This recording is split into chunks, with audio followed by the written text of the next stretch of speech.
Okay. All right. I'm here. Whoa. Okay. Yeah, I'm here. I see. For some reason, I'm really tiny over here, but that's okay. I can live with that for now. Yeah, this has been a interesting morning. I got a little sidetracked, which isn't unusual for me. I got a little sidetracked, but what the hey. That happens with me quite often. So, uh, all right. And good morning, old guy. Good morning, sir. How are you today? Finer than a frog hair split three ways. Finer than a frog hair. If I ain't, I ought to be. Oh, I had a I friend that was used to say that. there's a young lady from Appalachia on TikTok that does uh, slang and words and phrases that's is used in the Appalachian parts of Appalachia where she's from. And I'm from northern Ohio. I am not from the Appalachian area at all. And at least half the phrases, if not three-fourths of the stuff she says, since she says them, I know exactly what she means because this is stuff I grew up using. So I was like, well, maybe it's just the time period I grew up, and it's and the people that was because we did have some people from West Virginia that were in the area. So, in fact, we used to joke about you know you, you know why you never send a West Virginian out for lunch Nope. because you have to retrain them when they come back.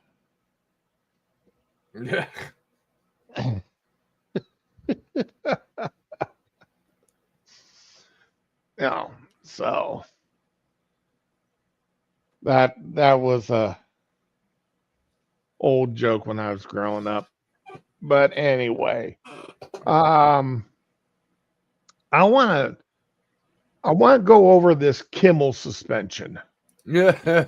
Okay. All right. Good morning, Ramen. Good morning. I'm singing and I can barely hear you. Yeah, and your microphone is breaking up absolutely horribly. Like Hi, Ramen. every word's busted up. So let's start off with this Kimmel suspension, his show being indefinitely suspended. I'll come back as soon as I get this box opened. All right. Um, well, do you know what he said that caused his suspension? He was trying to portray the shooter as a MAGA person and saying that everything was right side, not left side. Blatant lies, blatant smears. Right. Let's see. I've got the actual video here somewhere, or at least I had it. Okay, let me see if I can find it again. Okay, that's the guy that got.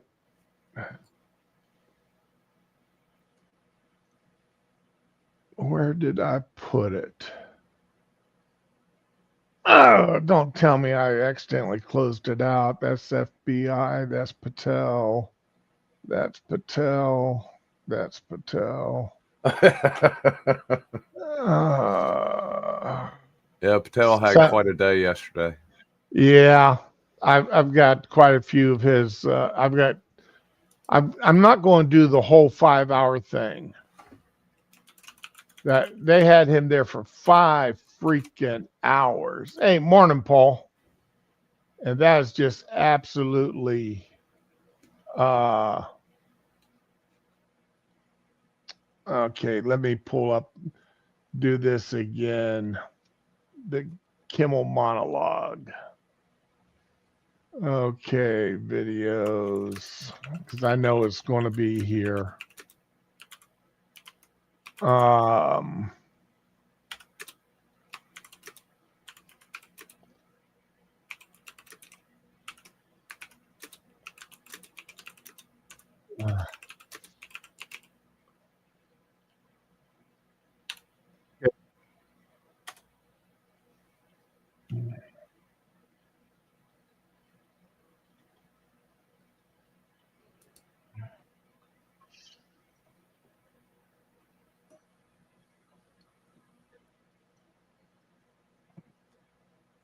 All right, here we go. I found it, and I will get past the ad.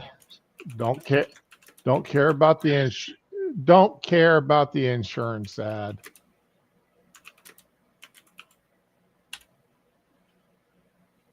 Somehow my screen's really, all of a sudden I went from the dark screen to my screens are white now, and I'm like, I hate that.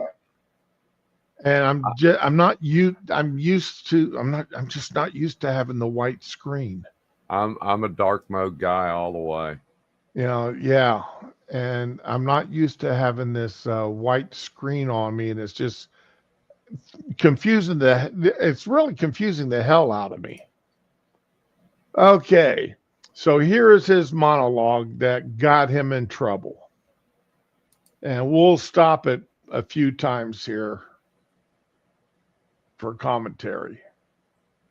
The largest city in our bitterly divided nation, where, like the rest of the country, we're still trying to wrap our heads around the senseless murder of the popular podcaster and conservative activist Charlie Kirk yesterday, whose death has amplified our anger, our differences. And I've seen a lot of... Okay, we'll start from there. I really don't consider Charlie Kirk an activist. No, I based on leftist activists, no, he is not. Right. I mean, yeah, when you compare him to what the left wing, and let's just even go with the podcasters, because there's nobody on the left that does what Charlie Kirk does as far as going out to the colleges and saying, hey, let's have a discussion. Anybody that disagrees with me, come to the front of the line and let's have a discussion. There's absolutely nobody on the left that does that, to my knowledge. I don't think there's been anyone on the left that has done that in well over a decade? At least. And, I'm trying to remember who started that, if it was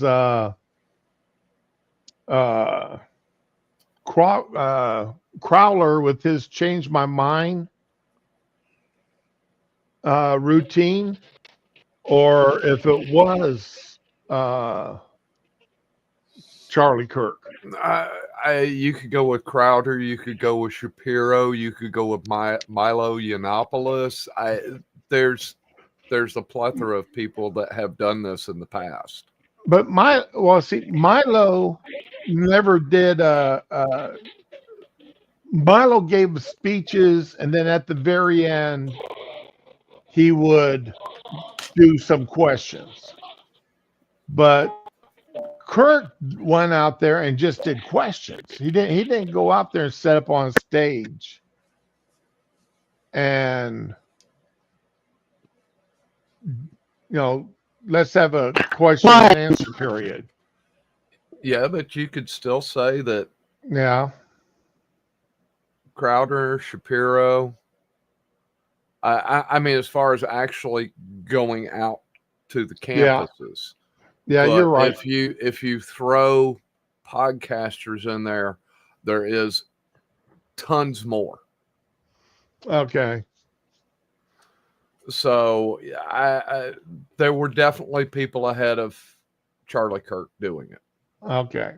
The I the think one Charlie Kirk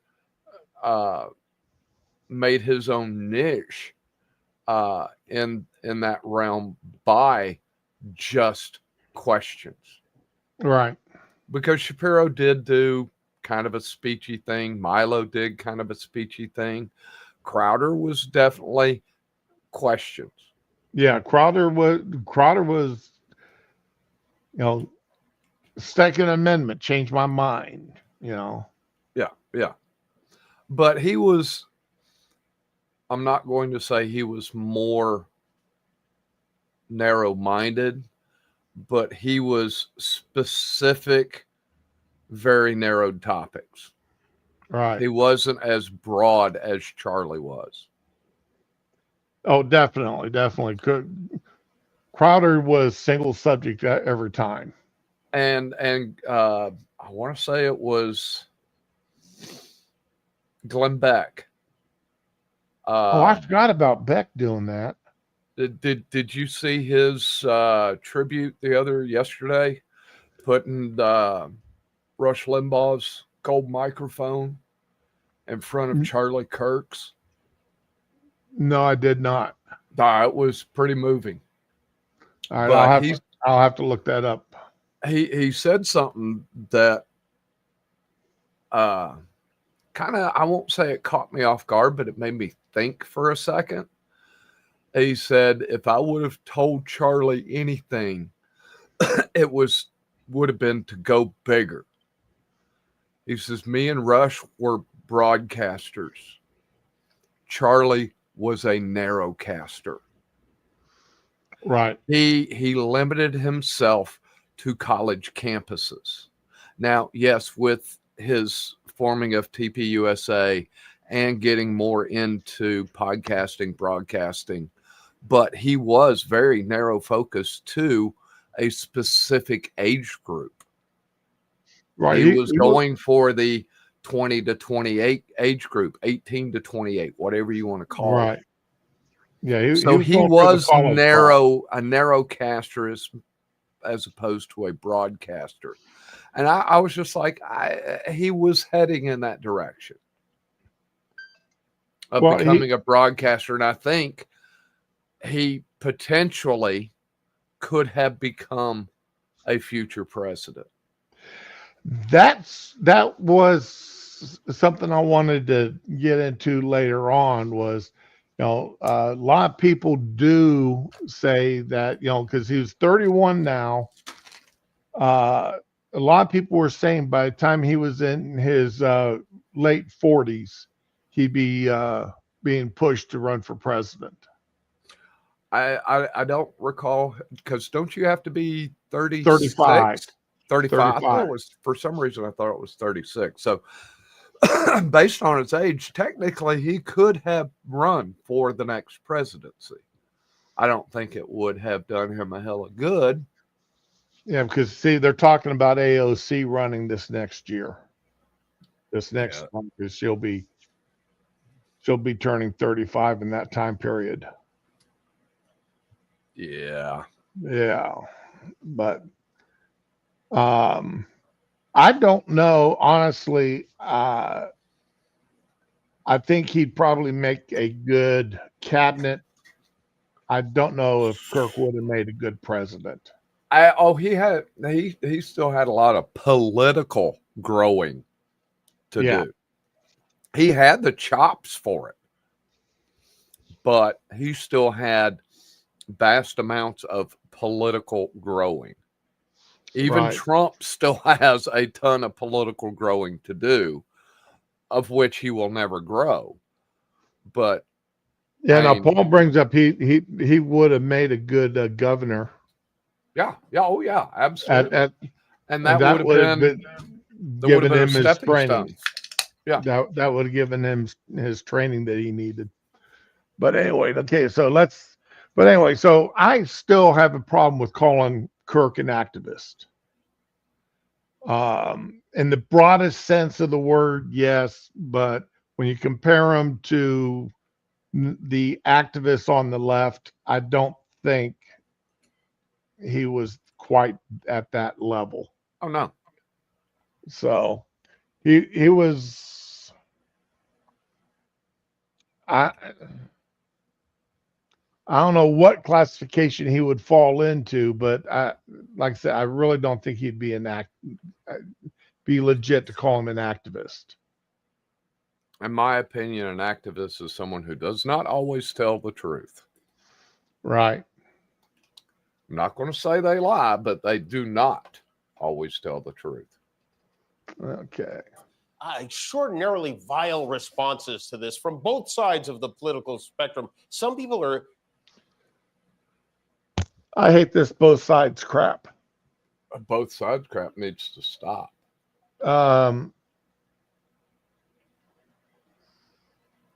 The vileness, the only vileness I saw came from the left. I didn't see violence coming from the right. I did not see mass protests. I didn't see buildings being burnt. I didn't see people being, stoned. All I saw was prayers. Prayers, vigils, and roadside memorials being built. Are cheering this, which is something I won't ever understand. We had another school shooting yesterday in Colorado, the 100th one of the year. And with all these terrible things happening, you would think that our president will at least make an attempt to bring us together. But he didn't. President Obama did. President Biden did. Presidents Bush and Clinton did. President Trump did not. Instead, he blamed Democrats for their rhetoric. The man who told. I would say yes, it was the Democrats. Democrats saying Republicans are an existential threat to democracy, that Republicans are Nazis, that Republicans are homophobes, that Republicans are transphobes, that Republicans are Islamophobes, that Republicans are, everything bad in the world, and that,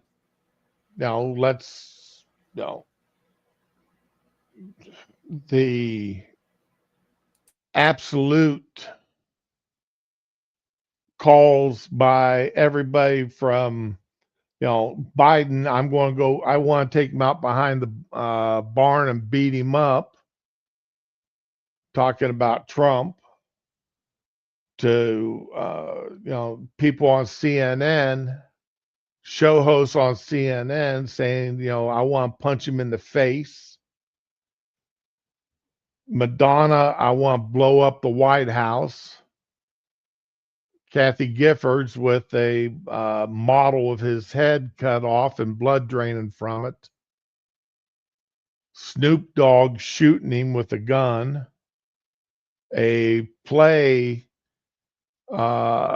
with him being knifed to death. The actor that had the big trial from the Pirates of the Caribbean, Johnny Depp. Johnny Depp just standing there saying, I wonder when the last time an actor assassinated a president. So you tell me try to tell me the left does not advocate violence against against Republicans. I'm sorry, the Southern Poverty Law Center saying the Boy Scouts are a terrorist group.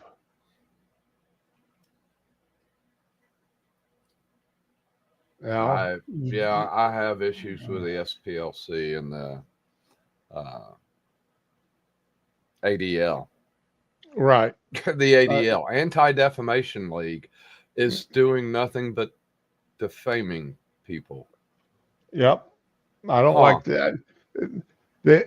Now, I remember watching a movie decades ago about the start of the SPLC. And it started with great intentions. As did the ADL. Yes. And they've just morphed into what they are today. But anyway. A crowd of supporters that maybe the Second Amendment people should do something about Hillary Clinton. The man who said he wouldn't mind if someone shot through the fake news media. The man who unleashed a mob on the Capitol and said Liz Cheney should face 9 barrels shooting at her. Okay. No, Jesus. That was about that Liz Cheney lie. Because he's just flat right lying there. Liz Cheney was advocating sending people out to war. She was a war hawk. She is a war hawk.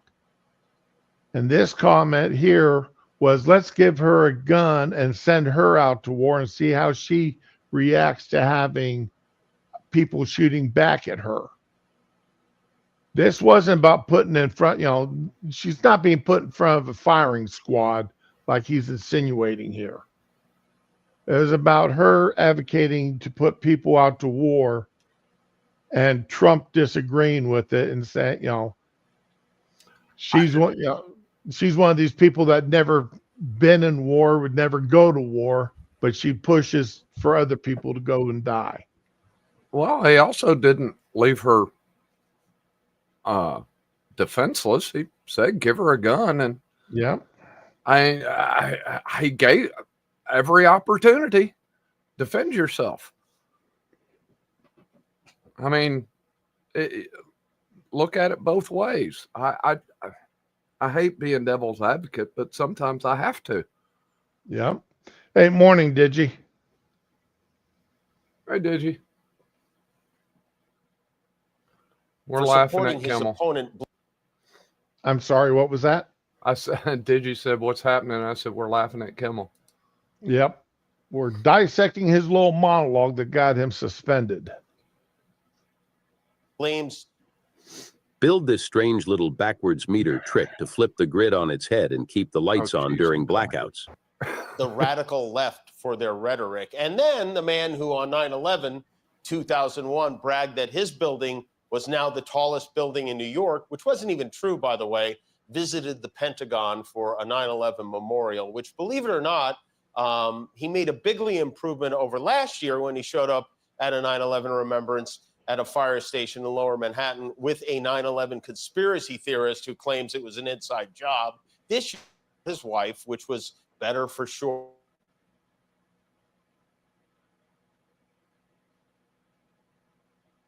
Come on, YouTube.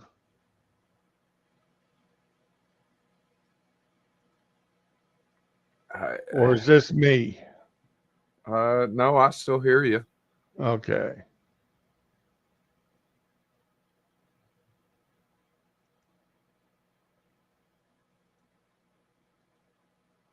Yeah, that's right, Paul. You do have to look at both sides, and that's what I keep telling my wife. She thinks I just listen to Fox and just listen to right wing, and I'm like, no, sadly, I do watch CNN.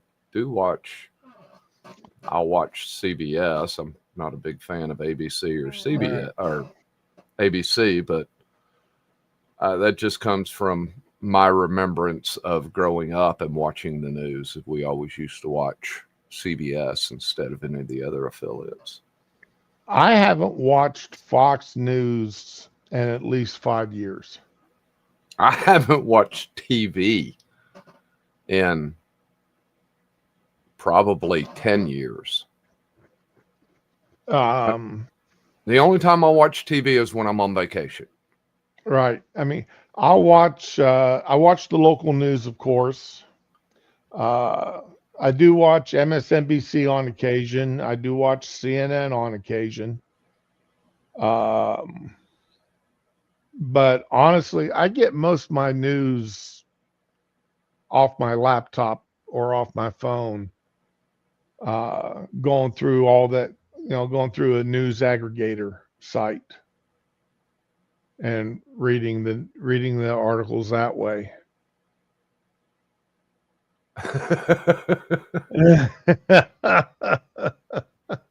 Seems to be a lot of us, Paul. Yep. My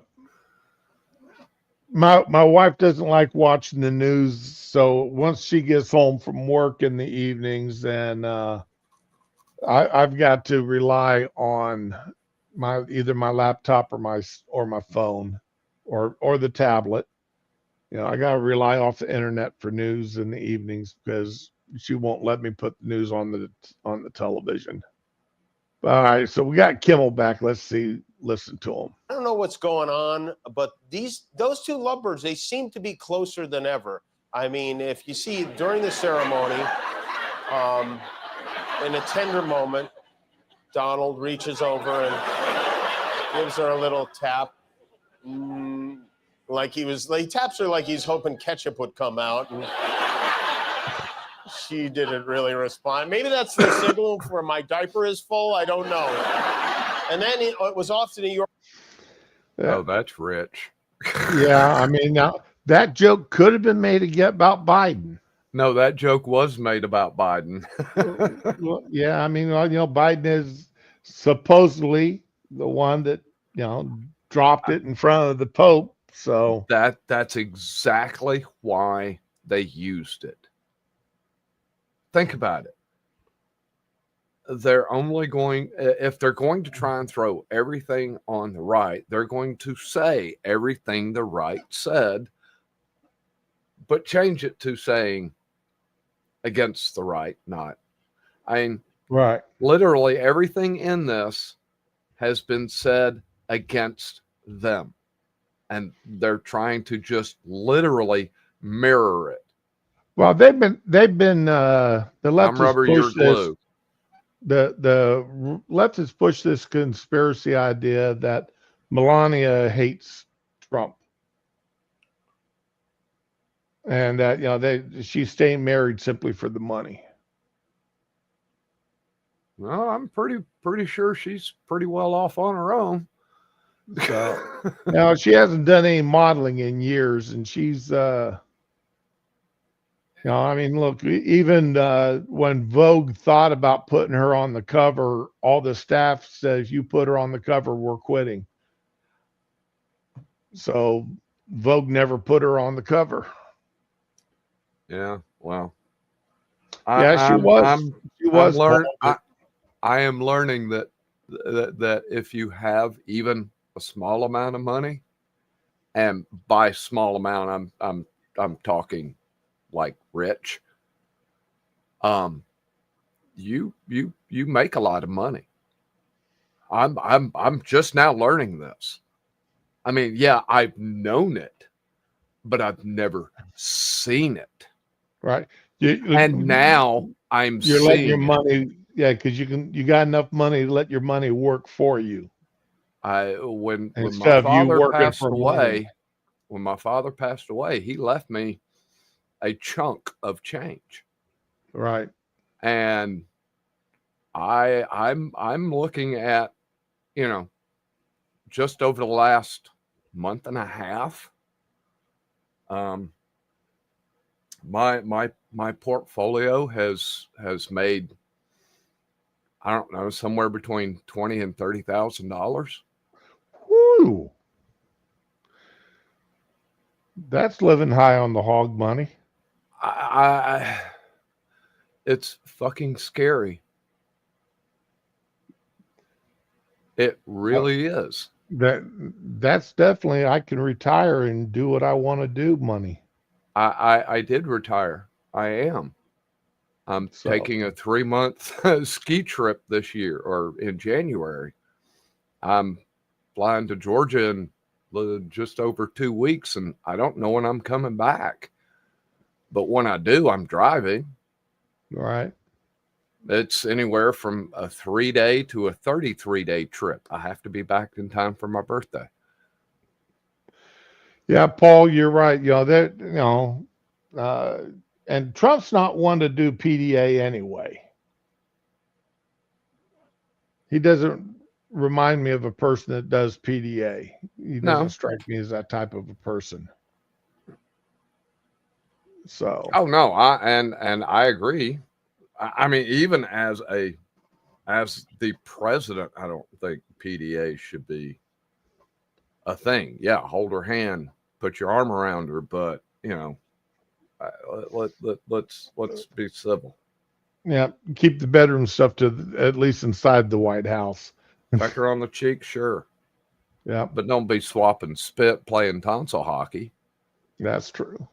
Don't be For a grabbing her Yankees ass. game. Slow DiMaggio made an appearance at Yankee Stadium after an appearance last week at the U.S. Open. It's all part of his getting booed in public tour. Former He was never. He wasn't. There are more cheers than boos. Yeah. There's always going to be somebody to boo him, but there are more people cheering him at these events than booing him. Rudy Giuliani was supposed to go to the Yankee game with him to sit with the president, but he accidentally showed up at a Yankee candle store. So Uncle Scam, though, he's all over the place right now. Last month, Trump, he fired the commissioner of the Bureau of Labor and Statistics because he didn't like the job numbers she released. So he replaced her, and now we have a new round of numbers. And guess what? Those numbers are bad, too. We added 900,000 fewer jobs than projected. I wonder, do you think they fight over who has to give them the news? Like, no, you go. I'm not bringing them these numbers. But say what you like about him. He surrounds himself with the best people. They had hearings this morning to confirm some new Trump nominees, including our next ambassador to the Bahamas, which is former NFL running back and disgraced former Senate candidate Herschel Walker. You may remember Herschel Walker, when he ran for Senate in Georgia, was plagued by a series of scandals and gaffes, including an admission that he fathered multiple children out of wedlock and allegations that he paid for 2 abortions despite his strong pro-life stance. So today, he sat before the Foreign Affairs Committee and the Honorable Senator Ted Cruz. He is a man of great faith, discipline, dependability, and resilience. Indeed, when it comes to discipline, one of the things I've learned about Herschel is he doesn't eat breakfast. Okay, this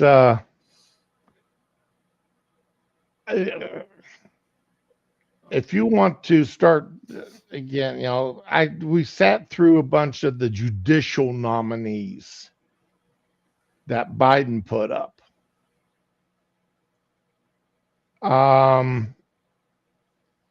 A ambassador, a diplomat to Jamaica.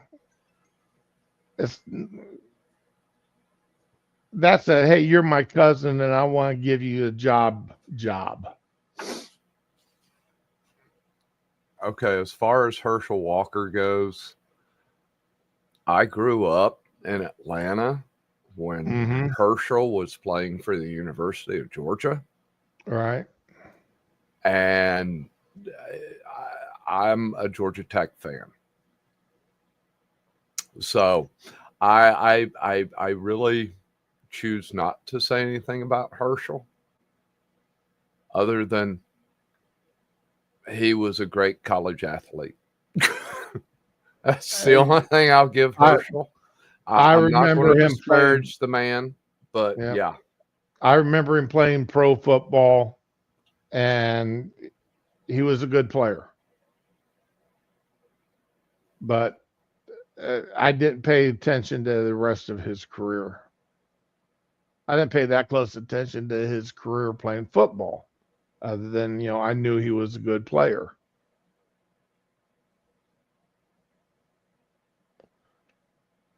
Yeah, Paul, you're right. There's only accusations, no proof. Well, in this day and age, accusations is all it takes. Yep. And the accuser can be the person up there running the jokes. Eat lunch. That's right. He can't figure out how to use a fork. So Herschel is not what you might call a scholar. Let's just say if it wasn't for football, there's a chance Herschel might not have gotten into college. At one time. Oh, man, this guy. This is the monologue that got him in trouble.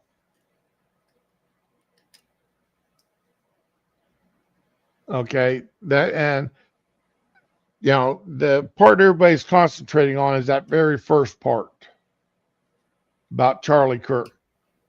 But this entire monologue is just full of, I mean, really personal attacks on people. That's all he did here, was personal attack after personal attack after personal attack.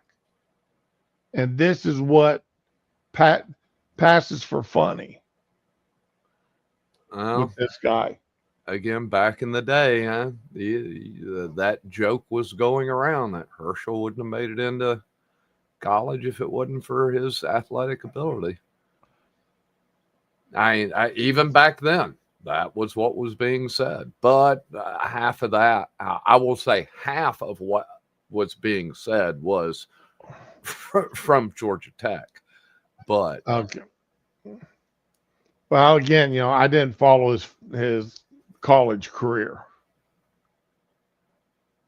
I didn't pay attention to any attention to him at all until he's played pro. For life. I feel like we could just send him to a Margaritaville and tell him he's in the Bahamas. Welcome, Ambassador Walker. Can I get you a double cheeseburger in paradise? Oh, right, you don't eat lunch. Never mind. If confirmed, Walker would join another former football player in the Trump administration. Last month, he named Hall of Fame linebacker Lawrence Taylor to his Council on Sports, Fitness, and Nutrition. That was a mistake. That was a mistake putting Taylor there. I'll agree with that one. Whoever recommended Taylor to Trump should be fired, and whoever didn't bring up Taylor's history to him before the nomination, whoever should have brought that up to him should be fired. But I think that was the end of the monologue. Other than, yeah. Oh, wait a minute. Get past commercial here. There we go. Subscription services are a I found a way to secure my home with a single small. Well, you know what? At least she's finally eating. Right? I mean, they're eating the dogs, the people that came in. They're eating the cats. They're eating the pets. That's right. What happened to that? I guess they stopped eating the pets. Florida isn't the only weird state, by the way. We have some characters here in California ourselves. Just over the hill from us in Burbank, all right, that's enough of that. Yeah, don't get me started on California either. Yeah, don't get me started on California. So now the FEC. All right. We'll start off with the company Netstar that owns the Kimmel show. ABC doesn't own it. They just put it out there. Netstar owns it. And they're the ones that suspended his show. And then, of course, ABC had to fall in line. The timing, though, is kind of curious because the FEC, or the FCC, rather, not the FEC, the FCC, Federal Communications Commission, the head of that said that, ABC should be looked into because of the lies that Kimmel put out there about it being a MAGA supporter who shot Kirk. That was the deal. And it's actually against the regulations by the FCC for a network to knowingly spread lies. But the problem is that that's always just been applied to the news departments, not to the network as a whole in the past. All right. Okay, What you got? I had a question about the very start of what you said. Mhm. ABC was the one that pulled Kimmel's time slot, not Nexstar. Because Nexstar could pull Kimmel and ABC would have nothing they could do. Right. So it wasn't Nexstar that pulled him. It was ABC I, that pulled him. I think it was a joint decision between the two. Again, ABC can't do anything if Nexstar pulls him. Right. But Nexstar can't do anything if ABC pulls him. Right. Other than say, hey, we have a contract, you got to buy it out. Right. That's why I'm saying I don't think it was a singular decision by either company, but a joint decision. No, I think it was wholly ABC. You think it was wholly ABC? Absolutely, because I want to say I saw a bunch of people pointing out, hey, Nexstar, are you now going to do anything about this? Okay. Well, no, I missed After the that. fact. Okay, I missed that. I did not see that that happening. And I do not take my word as anything even being remotely close to being 100% because Right. I don't recall who it was or how many times I saw it, but I did see after everybody was posting that it was let go, that a lot of people were going, Nexstar is the one that owns the show. Well, see, my next question is coming out is that, see, Kimmel's also been the host of Who Wants to Be a Millionaire. And that show is taped in advance of airing. That's not aired live like his Right. nightly show is. So is that going to continue to be, are those going to be continued to be shown? And is he going to continue to host new ones? I would say that they would probably run out the series and get a new host. Whatever they have taped, Right. they will run it out because it's already taped. Right. They already know what's said is said. You know, So he would. I never watched You Want to Be a Millionaire. I don't know how often, other than questions related to the game, how much politics comes up. only if it's a question in the game. So, you know, as far as that goes, I could see him staying in with the program because there's no political slant to it per se. I mean, he does do a small monologue when he first walks out, like Regis used to do, but not a 10-minute monologue what he does like he did on the show. Hey, thanks, Paul. I appreciate you saying that you saw it as well, or saw something to the effect. Right. Okay.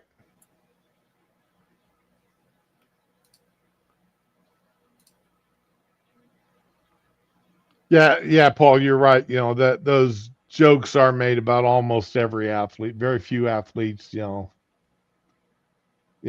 show up on the dean's list. There's a few that did, that were smart. And I don't even want to mention that one character's name that's a glory hog on playing basketball. But okay, well, see, that's what I like. You guys bring information I don't know about. The wife's phone, I had to spend over an hour last night fixing the wife's cell phone and watch. Her, the communications between them. One of the kids grabbed a hold of her watch and started playing with buttons. Oh yeah, what kind of watch? It's a Samsung. Okay. Both of our watches are Samsungs, and we both have Samsung phones so that they can communicate back and forth. Yeah. I have And a Fitbit. yeah, and I've got the Galaxy 4 or 5. I actually have 2 Fitbits. I got one of them for free Man, from Fitbit because I said that the button quit working, and come to find out it doesn't have a button. But they sent me one anyway. It's hanging on my wall, waiting for this one to die, or I'll give it to one of my grandkids. I'd like to get the newest Galaxy because it does a lot more. I like it because I keep track of my heart rate and all the good medical information that these new watches can do. I keep track of that stuff, and then when I go in for my physicals and see the doctors, they like looking at the what my blood pressure, but they don't do blood pressure, but they do your heart rates and your blood oxygen and everything, all that other good information. And doctors like looking at that to help them with my medication. But this new one does even more. But anyway, so I missed a lot of the stuff on the news last night because I was fooling with her watching phone. Yeah, all of a sudden I got an emergency alert saying that she had a hard fall, and had confirmed it. 911 was called on her phone. My son was called by her phone. I was called by her phone with a map of where she was at. Yeah, my dad's phone did that a lot to me, and I'm just like going, "Oh man, Dad, you all right?" Yeah, I don't know what happened. Well, one of the kids, like I said, one of the kids had her watch. She took it off to change a kid's diapers, and another kid snatched her watch and was playing with it. And evidently he threw it. When he threw it, it did that hard fall thing. Toddlers, they're so much fun. But anyway, but the FCC evidently stepped in and said that it was a possibility that TV shows could get investigated and fines levied against them. And while they didn't make a direct threat against ABC, the timing was kind of questionable as to this. And I think that's another reason why ABC stepped in.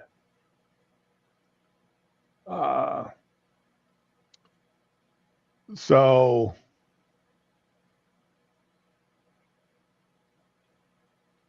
there's just that. I mean, so now Kimmel was never fun. I've never thought Kimmel was funny, even back when he had his man show. Yeah, no, never thought he was funny. He just proved. I think this is just Kimmel's career since the Man Show has just proved how much funnier his co-host was. So, because Kimmel was the guy that had the girl on the trampoline bouncing around without a bra on, and then going up and pretending to sexually molest women from behind when they couldn't, when they didn't know he was there. There's you can see videos of that out there. It's I'm not going to show them because it's disgusting. Just to be honest, it's just absolutely disgusting. Now, that's not saying he couldn't have changed. People can change. All right. When Kimmel got into into this talk show, he fully sucked on the left wing Hollywood tit. And started. Remember him crying when they were talking about killing Obamacare, using the illness of his child as a reason for Obamacare. Yeah. He may have been left wing all the time before, but once he started doing this show, he really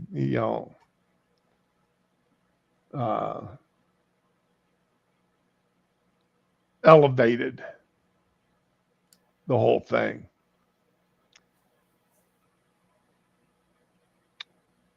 Okay, so what? Okay, that's that.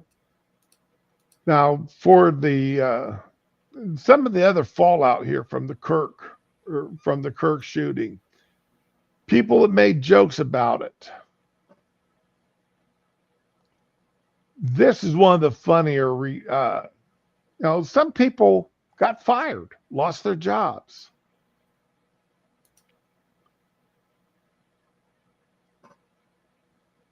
This is one of the funnier ones.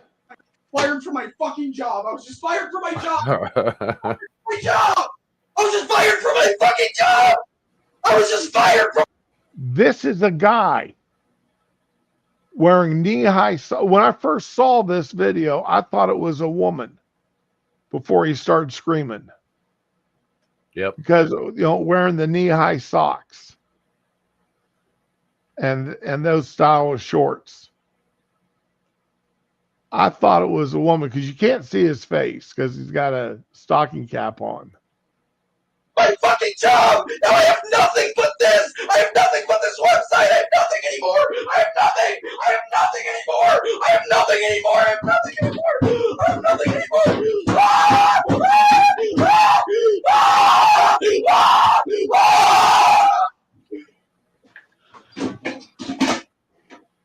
Oh, that's funny.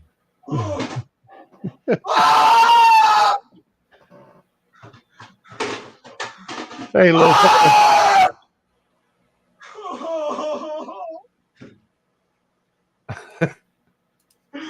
No!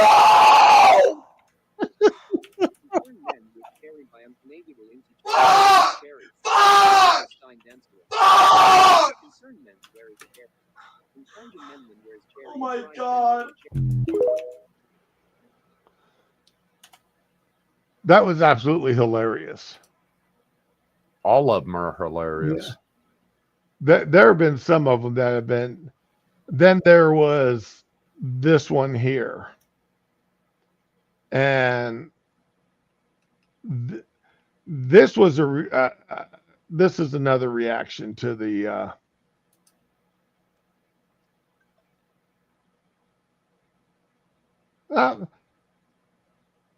cute young lady. She had her regular hair, but she's got the little big owl glasses on that seem to be the fad among the leftists now. Way too big for her face.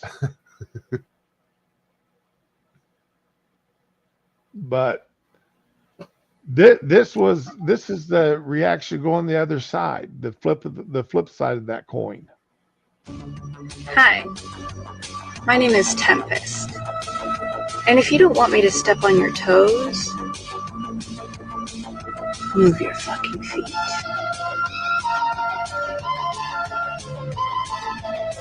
Isn't that video from a while ago? I don't think so. I think this just popped up. I hadn't seen this one before, but she got that. I want to say I saw that last year. Oh, really? Yeah. Okay. She got that little smirk on her face. Did you see the one with the girl cocking her arm back, getting ready to punch? Yeah. That like I was so intimidated.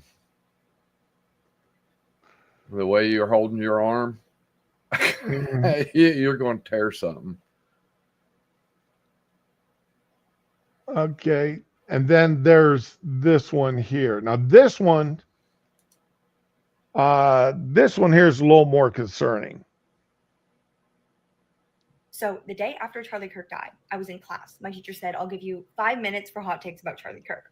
I was the only person who raised their hand. I said, I've been saying we need to bring back political assassinations. I don't feel bad, and I don't think that everyone deserves the right to free speech. I think some people should be afraid to express their opinion in public. So this class is literally about revolution in China. All of our readings for this month have been talking about how violent revolution liberated millions of people, it liberated women. And then our reading for that day was specifically about democratic dictatorship, where Mao writes about, yes, people deserve free speech, but there should not be free speech for reactionaries and imperialists and like capitalists and all these people who are enemies of the revolution, because that would reverse the progress that was made. So after I say this, even though we've been learning all this, all of the hands go up. And you know what people start saying? They start saying, oh, you know what? There was a school shooting on that same day. And how can you claim to oppose school shootings and oppose gun violence when you're now celebrating Charlie Kirk dying? As if those two forms of violence are the same. Like, think critically with what we've been reading in class. And then also stop to consider the fact that Charlie Kirk said himself that he was fine with those kids dying. He's fine with people dying every year if it means that Americans have gun rights. So, and then the worst thing that was said in that class was that it was a shame that Charlie Kirk died because he was such a huge figure in the right-wing movement. And now who will the left debate? Now there's no one to have like productive conversations with. He used that word. Of course, everyone's saying this. They were all male students. Like there were probably 5 or 6 male students who raised their hands right after me and just responded. So yeah, it just shows that white men will always choose to empathize with the people who look like them over any of the people who that man they're glorifying ever hurt. So the day after. That was scary listening to her. Yep. She espoused some really scary views. Yeah, Ramen. I can. And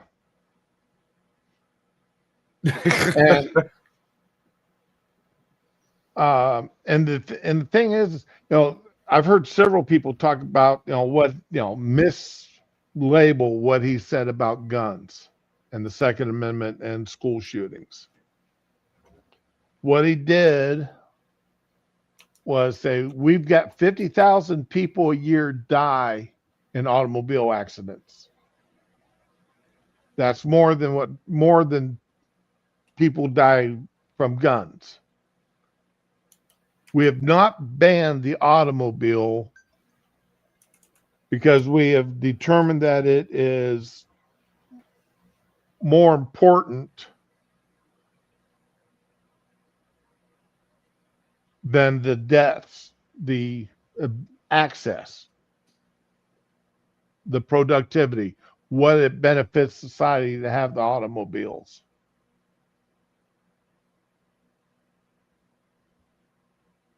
And he was using that analogy as to, yes, there are gun deaths from people misusing the guns. Just like automobile deaths, people misusing the automobiles.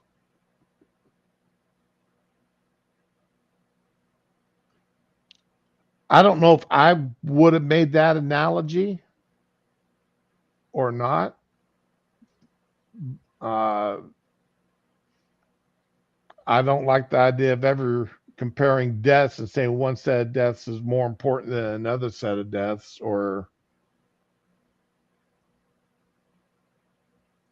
but the first part, this woman openly advocating for shooting anybody that disagrees with her. That's scary.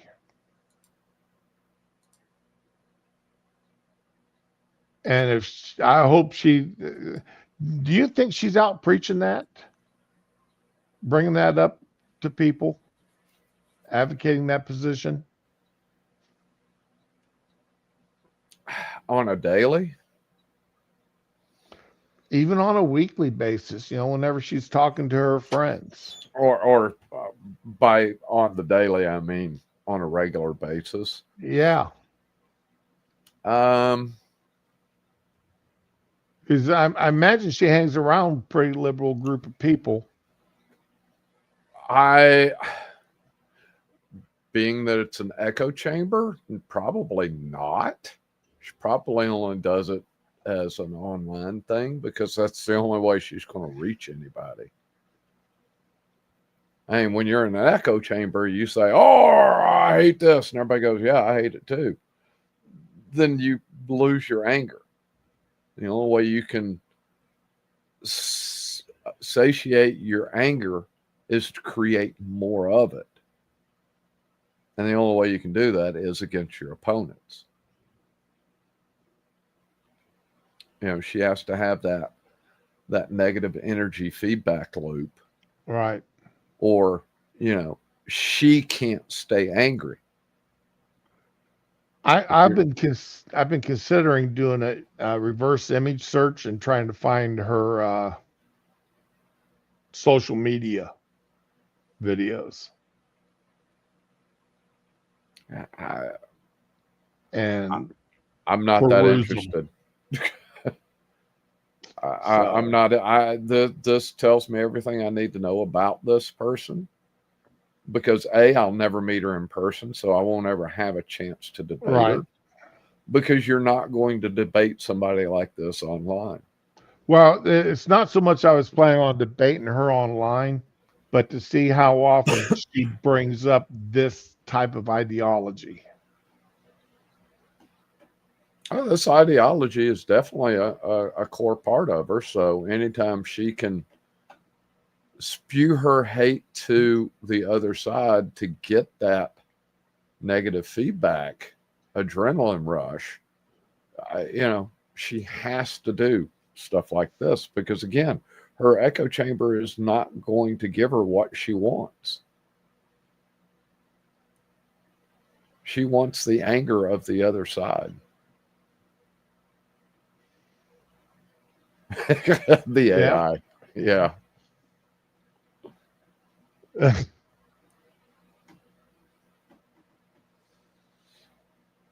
Now we've seen again the result of the killing, of the assassination.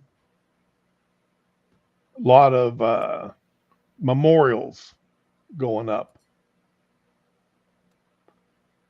Now there's only been, I've only known of 2 times where anybody doing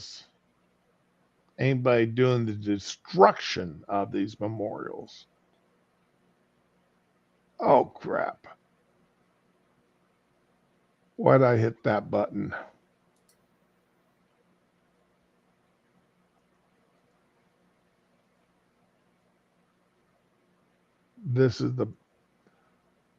Here we go. Oh, I may have to look into this Google 8 watch or Samsung 8 watch. Yeah, that is God. He walked up.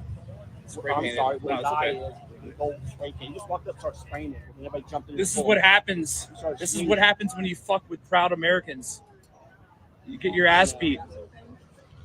This is what happens. We don't do this better than this. This is what happens when you do this shit in Pensacola. You get your ass fucking beat. Look at this little bitch crying like a little bitch, being held. I want my mommy. Well, maybe next time you don't go down to a fucking memorial and try to spray paint and be disrespectful. This is what you get. When will you guys learn? When will you guys learn?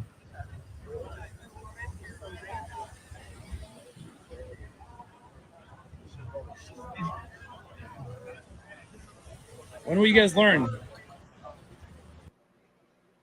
We're getting tired. We're getting tired, boys. This is what happens. He's pulling a George Floyd over here. Yeah, trying to breathe. Explain Can't breathe, huh? Got the fentanyl. Yeah. Or maybe. Yeah, look at this white woman here, she's wearing a Happy Juneteenth T-shirt. Yeah. Then he's got these two women here holding him like a little baby. Literally. Look at the t-shirt. She's like happy. Oh yeah, she's a Juneteenth. Yeah. And she's wearing a MAGA hat. No, it says fuck Trump on the Yeah, it says fuck Trump. Or said made to look fuck This Trump. is what happens when you fuck with proud Americans. We're getting tired of it. Guys, I'm standing over you because the photographer's taking pictures. Yep. As is our right. As is our right. And this is my right to That's do right. as well. What do you think was going to happen to you guys when you guys came down here? Saw how much weed blew out of your car. What? The three of us started spray painting over the mural, and he got a little bit of mace sprayed on him, like 2 cans worth. So he's suffering, but he's the only one that really. The one guy he got some bruises. The guy that we saw the video of the other day, where he started walking through and kicking over the plants, and the guy picked him up and threw him over to the road. But this character here got banged up pretty good. All right, let's go to the fun stuff now. Mr. Patel testifying in front of Congress. This was the best of this video I could find of Cory Booker. Turn this audio up. To him, the Bureau. But here's the thing, Mr. Patel. I think you're not going to be around long. I think this might be your last oversight hearing. Because as much as you supplicate yourself to the will of Donald Trump and not the Constitution of the United States of America, Donald Trump has shown us in his first term and in this term, he is not loyal to people like you. He will cut you loose. This may be the last time I have a hearing with you because I don't think you're long for your job. But I'm going to tell you this. I pray for you. I pray for you that you can step up and defend your oath, defend the Constitution, and do a much better job of defending this country. Thank you, Mr. Chairman. You want to say anything? Yes, sir. This is where it gets That good. Rant of false information does not bring this country together. If you want to work on bringing this country, it's my time, not yours. My God. If you want to talk about dividing this country, it is I my follow time. you on your social media posts that It is tear my this country time apart. to There address should be a your unifying- falsehoods. Oh, You you're are an you can try embarrassment all to the you division want in this country. to not take It is responsibility my time. for what You you had have your said. time. Sir, you're Your making time a is mockery of this over. committee. Sir, you don't tell me my time is over. You The know how people far of New we've Jersey come tell me since what my you time tell- is. Senator- You can't lecture me. You can tell me Sir, my time's you over? You may be charged with I'm not FBI, going anywhere. but I am not afraid of you. sir. Mr. Chairman. Not afraid of you. I don't think you're fit to him to be. I don't know how well of a job Cash does running the FBI, but that was fun to watch. Watching him fire back there to Cory. Cory Booker is not one of my favorite people. But I thought the man was gay for his propensity to wear pink outfits. They But need to cut mics. As soon as their question is asked, cut their mic. Give the other person a chance to offer, cut their mic, and then go back. Don't allow the interruption. Don't allow it. This is not being civil. You're right. It's not being civil. And if my representatives and my government can't be civil, how do they expect us to be civil? Okay. See you, Paul. Take care of yourself. Have somebody All drive right, you Paul, home. you have a good one. Oh, getting your eyes poked. Ooh. He's waited too long to get new glasses. He's going to be amazed at how well he can see. My eye doctor is a little upset with me because my last prescription, he goes, yeah, your prescription's changed a little bit. And I said, well, I think I won't pass on getting new glasses then this time. And he just sort of looked at me and he's like, well, I'm not getting paid that much for you. I only make money if you buying glasses now. Because my new insurance that he takes, they do not make much. Optometrists do not make much on your eye exams from the insurance companies. I was just thinking this literally yesterday. I just got new glasses, I think last year. New frames, new lenses. I get new frames every 2 years. And they don't have. Now, I go to Pearl because A, it's closest and they take my insurance. But they don't have no name brand frames. They have Oakley. They have Ray-Ban. They have Giorgio Armani. Everything is high-end frames. They have no Joe Blow frames that we'll just throw some lenses in. And because the first pair of glasses I had them for the first set of frames, I had them for like 12 years. I just kept having them put new lenses in. And then when I had to swap who I was with to go to Pearl. And they're like, we can do this, but we will only do it once. And they made lenses for it. And then I had to get new frames. They would not keep making lenses for my glasses. Well, the optometrists I go to, the same people work there. Well, some of the same people still work there. I've been seeing this guy now for 20 years. He's getting ready to retire. He's trying to sell his business. But anyway, they used to cut the lenses there to fit your frames, but they don't do that anymore. Evidently the insurance companies don't allow them to cut the lenses anymore. So they have to send your frames off. Right, and that comes from the major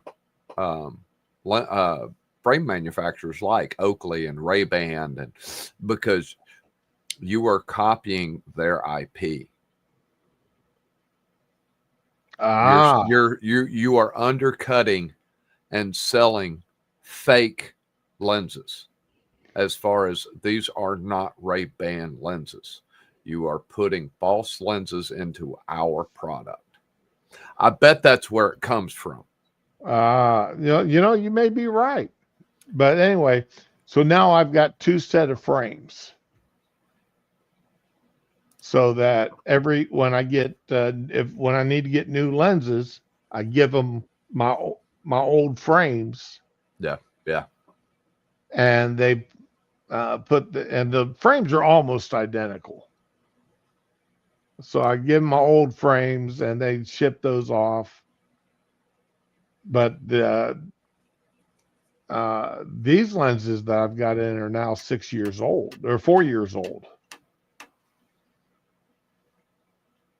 So they'll be 6 years old when I get because my insurance only pays for eye exams every 2 years. If you're blacks, black people can get their eyes examined every year. But if you're not black, it's every 2 years. I can get mine every year. I don't. I do it every 2 years because I'm just lazy.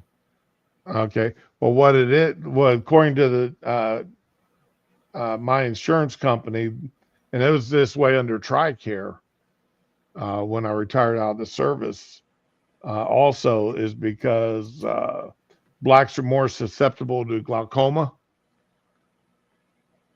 So that's why they have to get their eyes checked every year to check for glaucoma test. What was it Monkey said? They get the sugars? Yeah, they get or the was sugars. that Jack? I think that was Jack. The Beatus. Yep. That was this morning they said that. Yeah. Yeah, I did. I got up at 4:00. Well, I was up. Actually, I was up at 3:30 this morning. The dog woke me up. Had to go to the bathroom. Woke me up at 3:20. So, I listened to the show. Boy, that's a 4-hour stream he did today too. Yeah, I still haven't gotten all. I bowed out at like 2 hours and 47 minutes, and was going to come back and watch the rest of it. I still got about 35 minutes.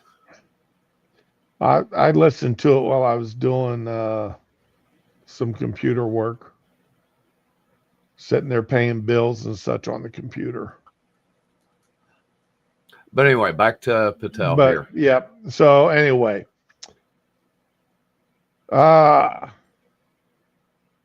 let's get going to Patel. Yep. Got gas on the screen. Okay, here we go. The FBI failed to review the evidence at the time. After nearly a decade in the shadows, this information has now come to light thanks to Dr. Patel, or Director Patel. Senator Schiff. Thank you, Mr. Chairman. Mr. Patel. Now, oh shit for brains here. I'll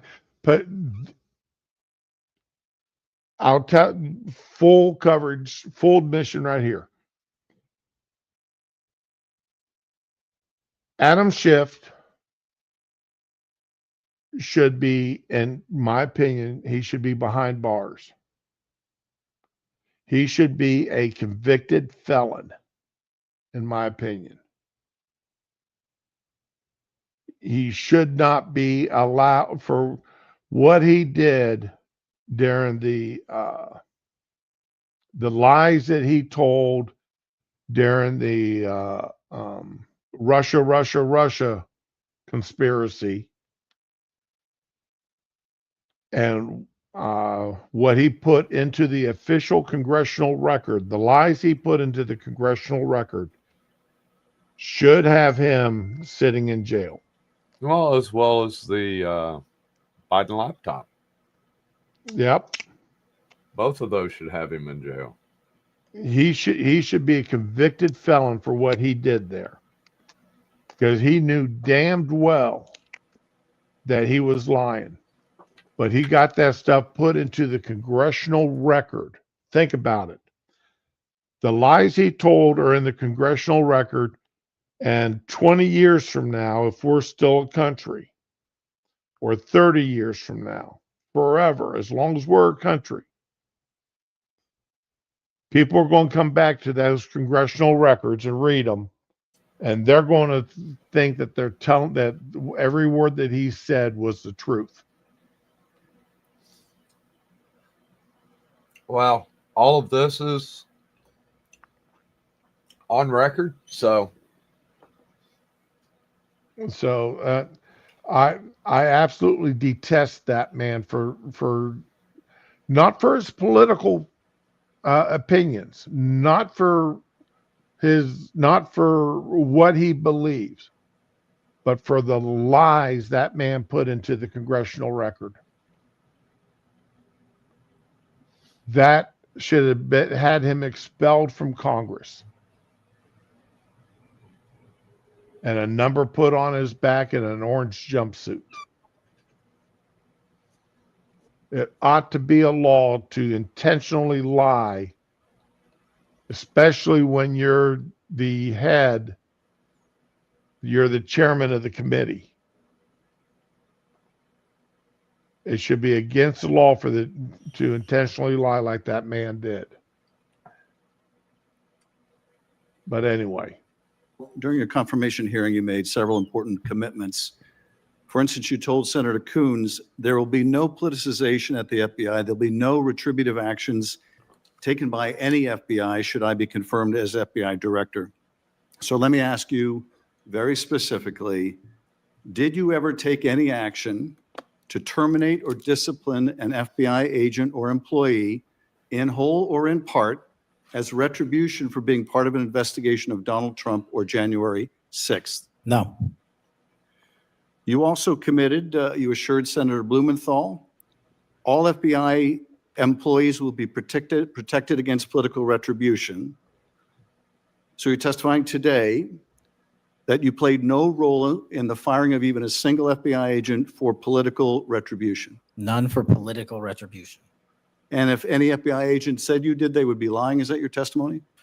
I'm only speaking to my actions. Everybody is allowed to make their allegations. Oh, no, these are allegations against you. And so, Mr. Patel, if FBI, senior FBI agents or employees said that you were firing them for political retribution reasons because of the cases they were assigned, you're saying they would be lying. Is that anyone that was terminated at the FBI was done so for failing to meet the standards, uphold their constitutional oath, and effectuate the mission. Well, by meet the standards, are you talking about meet the standards of protecting the president under any circumstance? No. You also guaranteed Senator Blumenthal that every FBI employee will be held to the same, absolute same standard. No one will be terminated for case assignments. I'm sorry. Okay, now then, let me cut this audio for this commercial. Okay. He did make those promises that nobody would be terminated at the FBI. There's been a lot of terminations. There have been a lot of people who have been removed from the FBI or they quit. A lot of people just flat right quit too.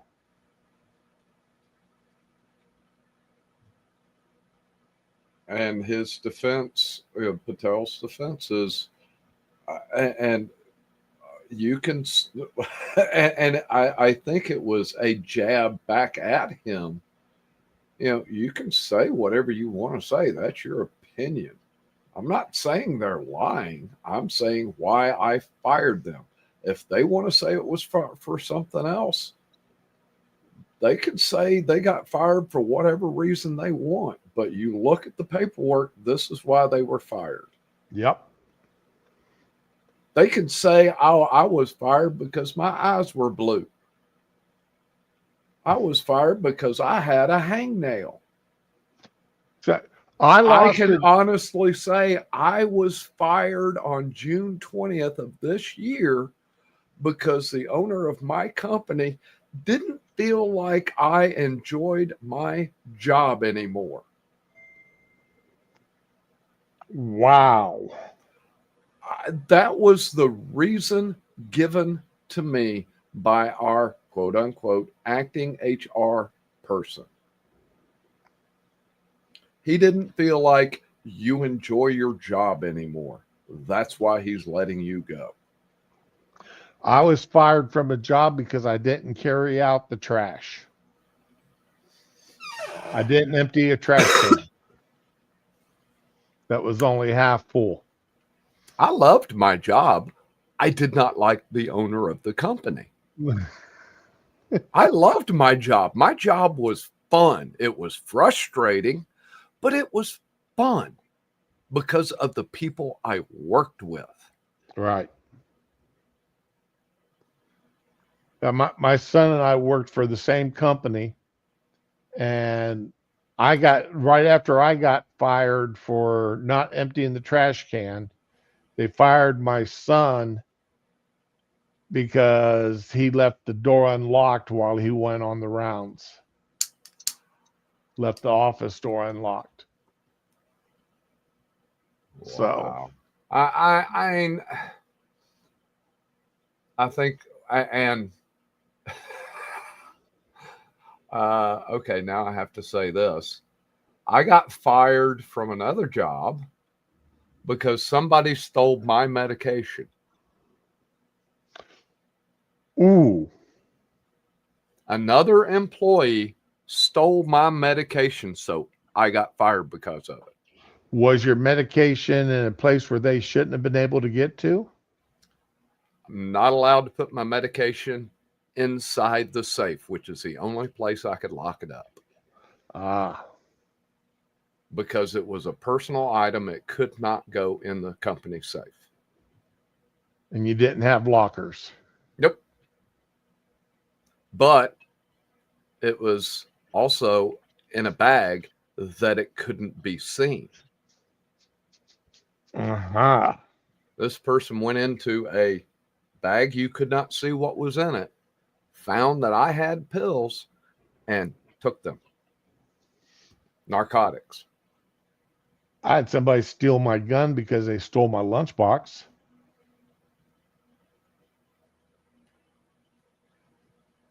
I had a little snub nose in my lunchbox that I was taking to a friend of mine who's a gunsmith.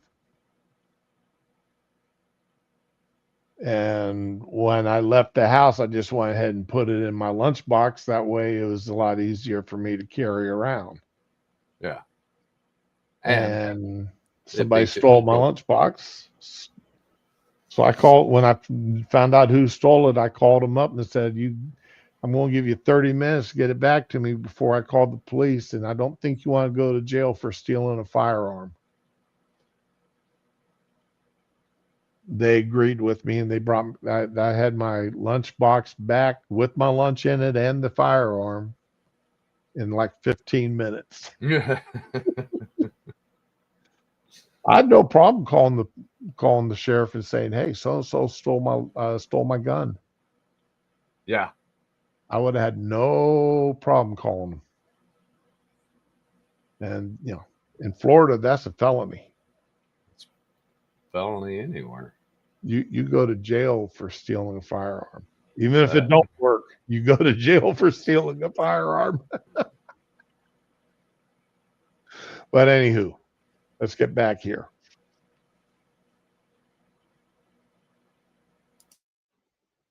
Whole or in part because of a prior case assignment. No one at the FBI is terminated for case assignments alone. Well, I'm asking about you, Mr. Patel. Did you, in whole or in part, terminate anyone at the FBI because they worked on the Trump investigation or because they worked on January 6th? No one at the FBI has been terminated for case assignments alone. Okay, you're saying alone. Does that mean they were terminated in part because they were assigned to a January 6th case or assigned to the Mar-a-Lago case?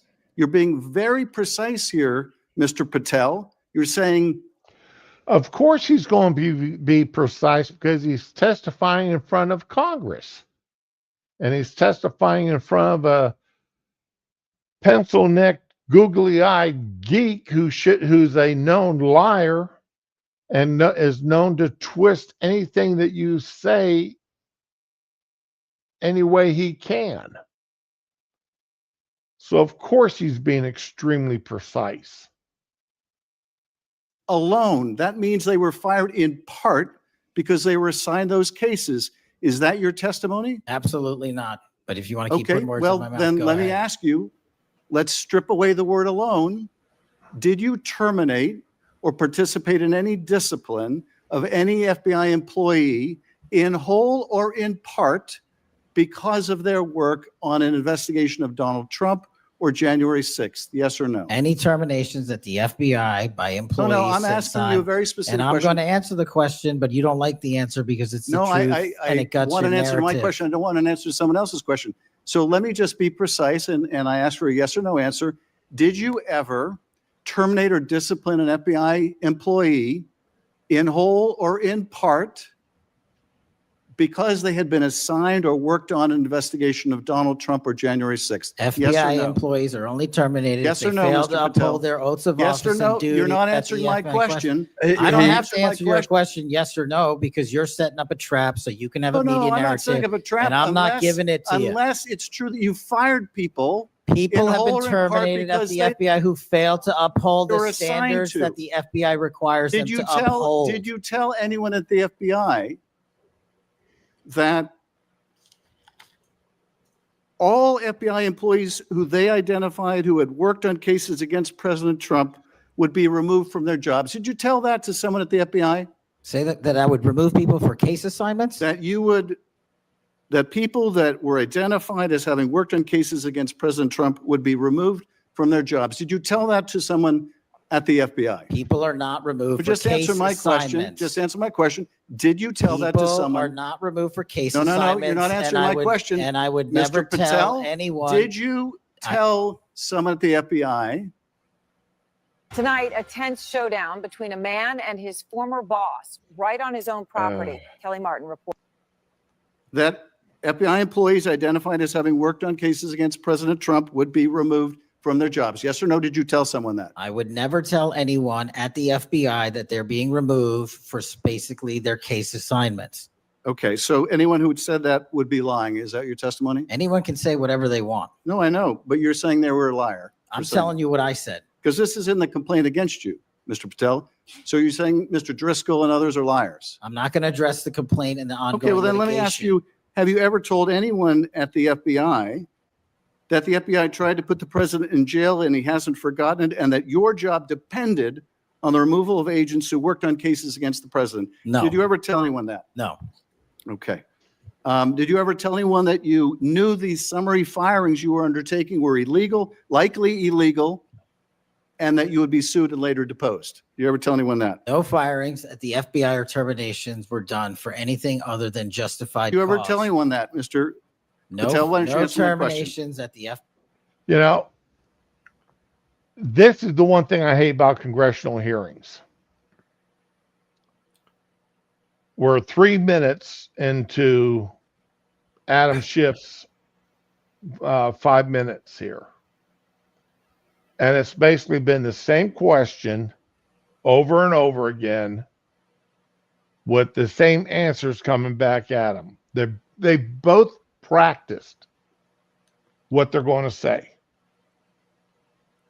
Well,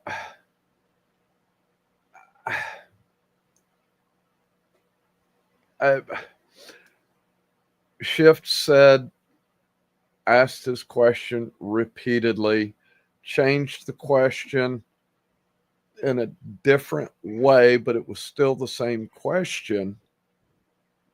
And the rephrasing of the question did require a different answer, but the answer given to that one blankets every other question that could be asked. Yes. I cannot answer due to ongoing litigation. Oh, well, it's in the complaint. Well, then I can't answer it.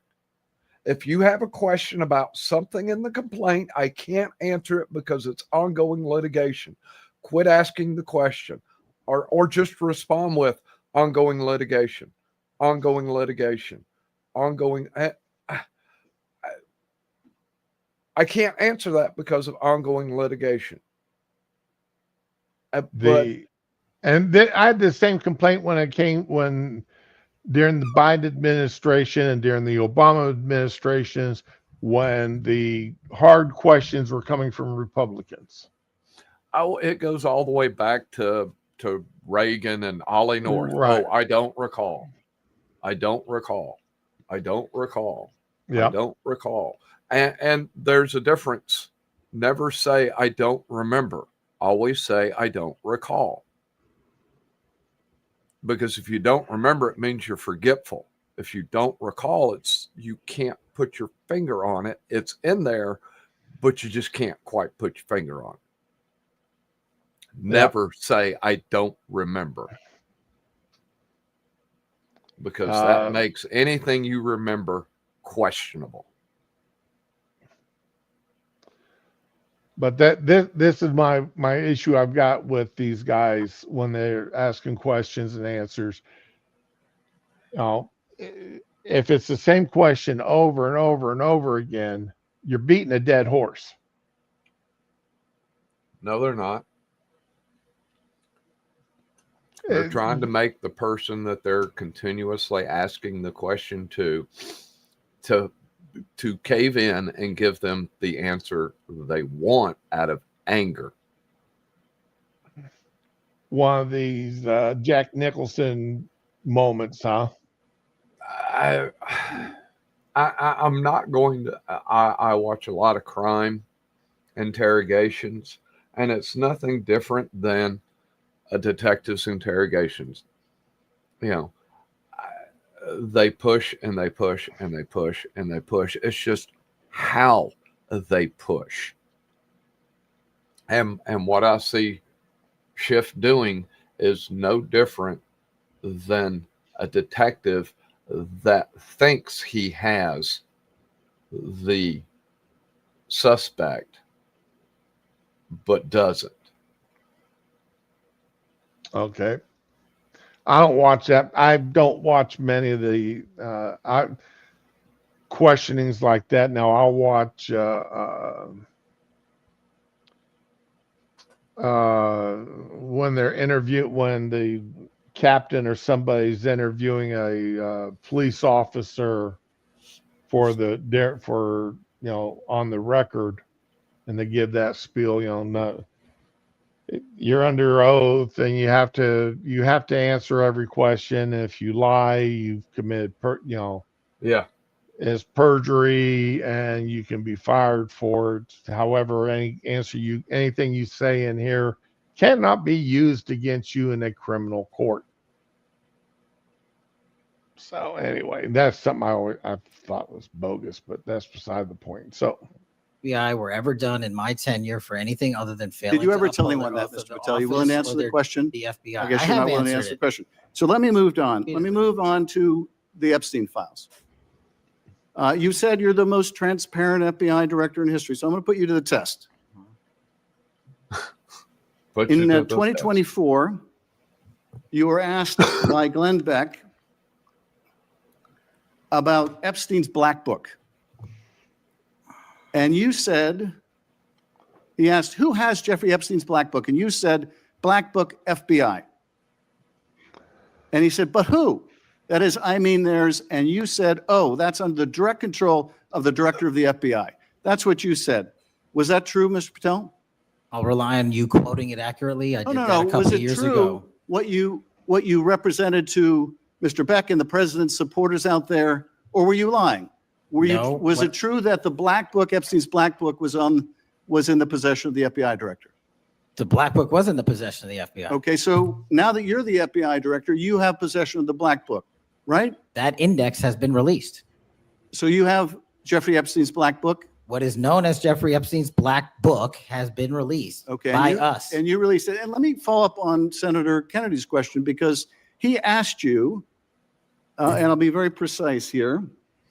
You're never I didn't precise. know why I was hungry all the time until I saw this. I hate these commercials. I'm gonna have some cereal. It's delicious. And You've seen most of the files. Who, if anyone, did Epstein traffic these young women to besides himself? And you said himself, there's no credible information, none. If there were, I would bring the case yesterday that he trafficked to other individuals. And Kennedy, the information we have again is limited. And Senator Kennedy said the answer is no one. And you said for the information we have. So is it your testimony today that in all the Epstein files, that Jeffrey Epstein trafficked no one to anyone but himself? Is that your testimony, Mr. I never Patel? said Jeffrey Epstein didn't traffic anyone else. Did he traffic any young woman to someone other than himself? That was Mr. Kennedy's question, And I Senator Kennedy's said question. the information that 3 administrations have had access to I'm have asking made you- determinations that there are no investigative leads that were credible to prosecute and investigate any others. I'm Well, specifically I'm asking stating you whether we it's were your working on. testimony today Well, you just read that it, and I said it 10 minutes ago, so let the record reflect my I testimony. just want to make sure there's no misunderstanding, because there are victims like Virginia Weaver who have testified otherwise, who have said otherwise. And you're telling the American people today that the Epstein list is a single name and it's Jeffrey Epstein. That's what we're to believe? That's not what I'm saying. That's what you're saying. And Well, you can say whatever you want. Let me ask you this. When Todd Blanche went to interview Ghislaine Maxwell, she said, but did I think these guys were coming for that? I really don't. If you met Epstein, there's no way that this cast of characters, of which it's extraordinary, and some are in your cabinet, who you value as your co-workers, and would be with him if he was a creep or because they wanted sexual favors. A man wants sexual favors, he will find that. They didn't have to come to Epstein for that. And the next question Todd Blanche, the president's former criminal defense lawyer, asked is not who in the cabinet, who are you referring to? His question is, so when's the last time you think you were with Mr. Epstein when he got a massage? So let me ask you, who are those cabinet members that Ghislaine Maxwell was referring to that were part of this cast?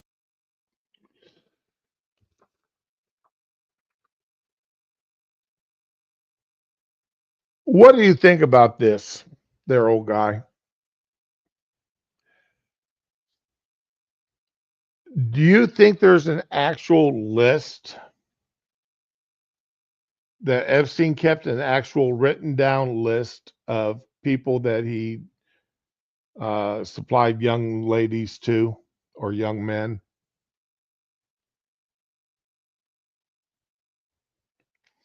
I mean, the accusation's been out there that, Hillary Clinton and Beyonce and Oprah and other women were given access to young men and young women. So it wasn't strictly men getting the supposedly. But do you think there's an actual written down list?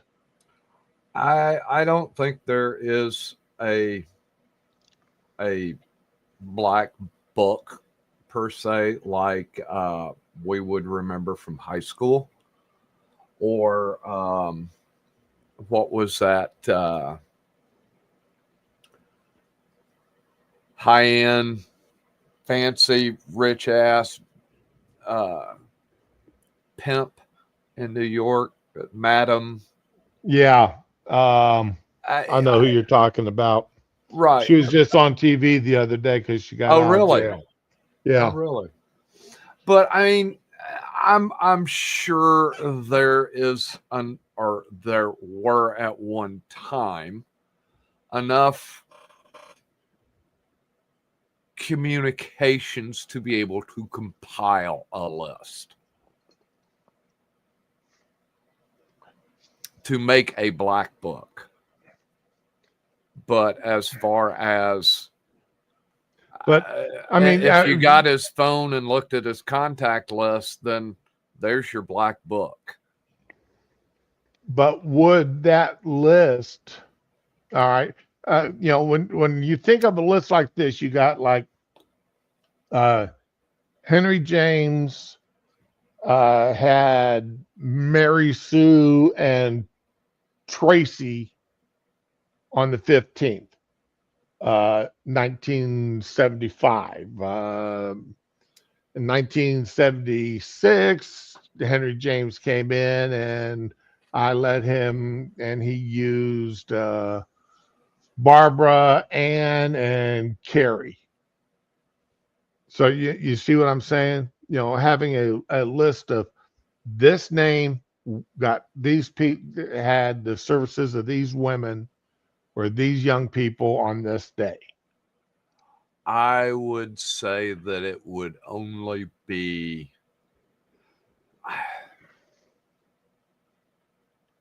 Heidi Fleiss. Well, there would have to be. Well, and again, it's more than likely long since deleted or disposed of. But yeah, there would have to be something, because I would think, or try to think, that the recipients that had specific preferences, at some point in time, there had to be something that said, this person likes redheads between the ages of 12 and whatever. Or this one likes boys 8 to, or this one likes girls 16 to, at some point in time, there had to be enough repetition to have to stop needing those records. Right. See, you brought up the point that I was hoping you would. That list may have existed one time, but it's been through the Obama administration, the Trump administration, and then the Biden administration. If that list ever existed, it's been destroyed. Yeah. It was gone as soon as it was seen. Right. Because the people that saw it knew it would hurt their people, their side, more than it would hurt the other side. Far more than it would hurt the other side. I'm not saying that the right didn't have twisted buckheads in it. Oh yeah. I've got no doubt there were plenty of Republicans on that list. And I have zero problem taking them right along with anybody else. If they could produce an actual list that 100%, I could trust was an actual list, no names added or deleted. Well, I would have no problem taking them down. Right, but you have to also take in, again, I'm playing devil's advocate, playing far one side, far the other side, almost to extremist. You have to take into consideration that, let's just say, half of Congress was implicated. Mm-hmm. Okay, they're all removed.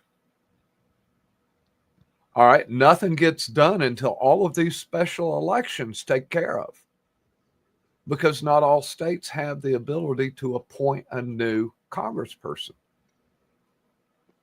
Not every governor can do that. So nothing gets done because of the imbalance. And nothing could get done for however long all of these special elections take place. And how fast could something like that happen? Both sides over just saying one in every state. How long would that take? Well, see, you also, another thing I got that I've been thinking here, both sides have had a large number decide that they're no longer running for office. They're going to finish up this term and that's going to be it. And it seems to be larger than normal numbers here over the past couple of election cycles. And I think with the assassination of Charlie, I think that the swing to the right in the midterms I don't think it's going to be huge, but I do think it's going to be significant. Right. But what I'm not wondering is if some of these congressional names, if they were told, hey, you can run one more time, then you got to get out. Then you have to get out this term. This is your last term in office. You get to run one more time. You get to run one more time. No, you got to get out now.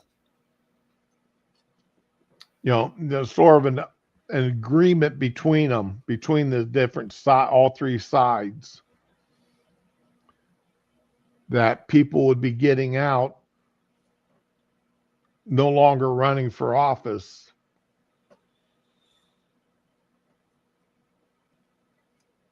Because, just to keep their names from being broadcasted out. Yeah. But to prevent that, what you're talking about, that gutting of the Congress, both the House and Senate, all at one time, and putting the country at a standstill. Well, even if you went that route, you're now, you would have to. I feel like you would have to carry it to the extreme of, okay, your term is done. We're not going to support you. We're you're done. This term, you're done. Then you still have to take it to the extreme of you're done politically. I don't want you running in the state level. I don't even want you running in the civics level. Think of how fast people like AOC and Ilhan have risen in the ranks there on the Democratic side. And they've only risen because of people getting out. So they're no longer the junior members. They're now mid-level members of the Democratic Party. Yeah. In the House, and then there's a couple in the Senate like that. So you have to sit there. I think if it gets to, there's no I don't see an easy way around it. I mean, if you release a list that we'll say is comprehensive, then not only are you going to quote unquote collapse the government, you have the potential of collapsing the economy. Oh, you crash the country.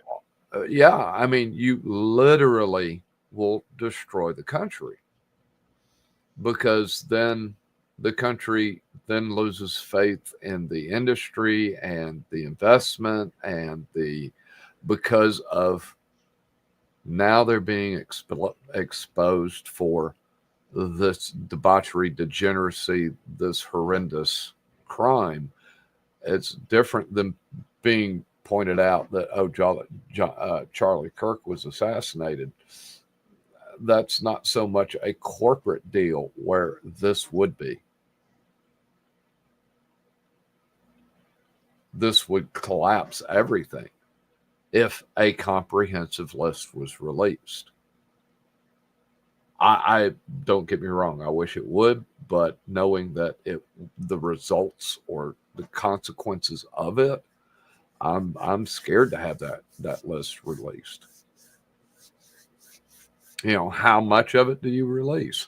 And then that showing political bias, whether it's corporate entities or congressional personnel. I'm going to release 2 names from each side. Well, right. why just 2? How many were there? And once you say how many there were, now we have to know everybody, and now you've taken it. I'm not saying you've taken it too far, but now you've crossed that point of no return. I mean, I get both sides of it, and I understand both sides of it. I want one, but I don't want the consequences of the other. And I don't feel there's a way to reconcile that.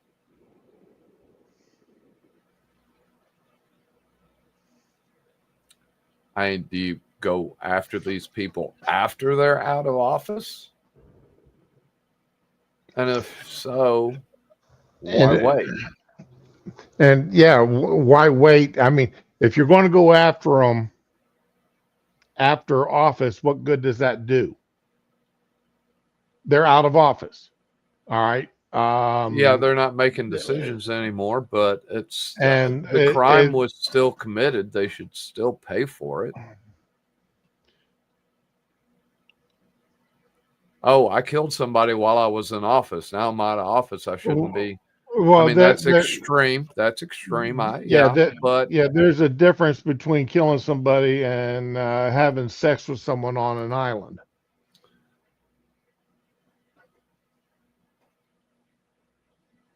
Because unless that person was underaged. No, I get where you're coming from. I do. You know. And that's I don't know if that's why you have me on here, but I can see the need for it. Yeah. Well, I want the dirty scums released. I want to know who the dirty scums are. I do. But but is it? Can you release the names? Can you release the names and not prosecute? Well, then you're just quote unquote slandering people because there's quote unquote no proof because they haven't been convicted of it. So again, and then can you do it without destroying the country? Right. And I personally, and I am by no means an intelligent person, I don't see how you can. I don't see how you can piecemeal it. I can't see how you can hide it, and I can't see how you can release it. I understand releasing it, not prosecuting it, and them getting shamed the rest of their life. But on that note, look at Jane Fonda. She's a traitor. Yep. She still lives here. She's still, quote unquote, to some degree, still or was still looked up upon. She had several resurgences, but fuck her and fuck Ted Turner for marrying her. But again, I just trying to look at it from the aspect of hiding it, from the aspect of releasing it, of the aspect of trying to partially release it. Why is it just the civilians and not the government? Why is it just the government, not the civilians? Why is it a little of each? There's no good way to do this. That's why I personally think the list has been destroyed. Well, I think it was far more political protection of one side than it was anything else.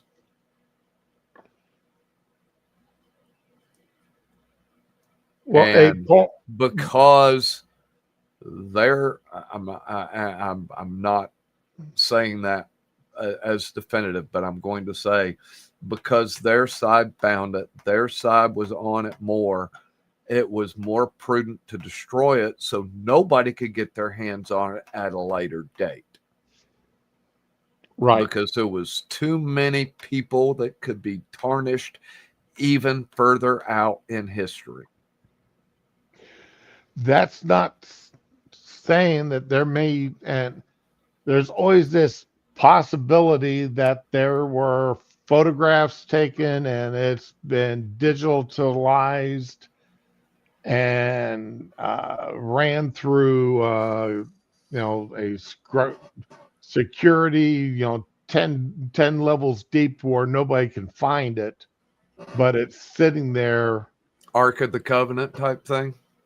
In a computerized vault. You know what I'm saying? Yeah. there's all kinds of. I can think of a dozen different things that, from the book just being destroyed and quote unquote gentleman agreements made, to the book being destroyed but being photocopied or being scanned and then scrambled behind a half a dozen passwords. Yeah, you're right, Paul. A smart criminal doesn't keep records, but a rich one would when he's trying to come up with blackmail on different people. to keep his enterprise and empire going financially and quote unquote socially. Right. The more ways I can protect myself and have the blackmail. Oh, he had there. to have records. I mean, there's no way around it that he didn't have blackmail material. Now, you can't do a business like that without it. And just like I'm sure that he's probably there's probably video out there in the computer files. I'm not talking about having DVDs made up and labeled, Senator Joe Blow, actress such and such, actress Jane Fonda, sitting there, but digital files, MP4s somewhere of the people. I'm sure when the FBI and CIA raided that place and all those government officials went in there, that all those records, all the computer records were downloaded and are well hidden. We'll probably never see them. And we'll see them, but it'll just be a bunch of black lines. Everything's already redacted. Anything that is even remotely findable has been redacted 100%, except for the date.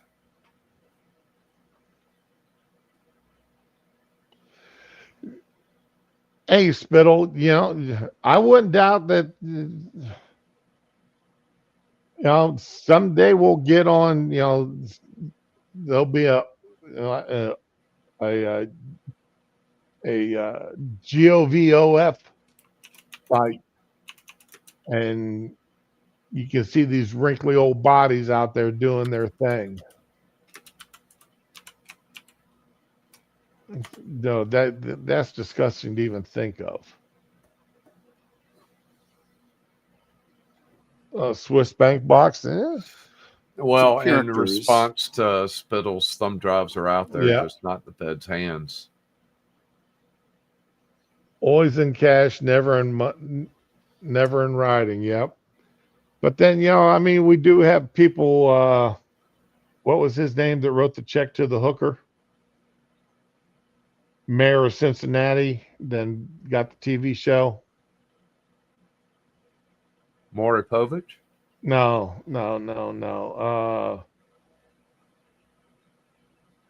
Springer? Yeah, Jerry Springer.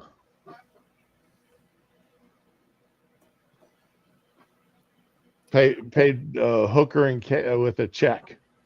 Well, you got the personal check. You got the mayor of D.C. that was busted smoking crack and then became mayor of D.C. again. Yeah. Was convicted of smoking crack and then became mayor again. Why? Because he took first offender status and it dropped off his record, so he no longer had a felony and could run for public office again. Don't ask me why I know these things. We all know these things.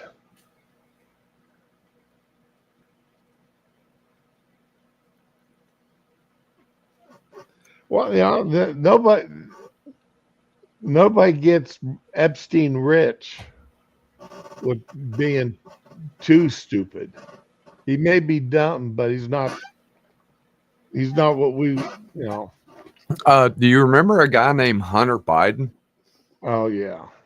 Yeah, but Hunter Biden didn't get rich on his own. Daddy helped him get rich. Oh, come on. Those paintings.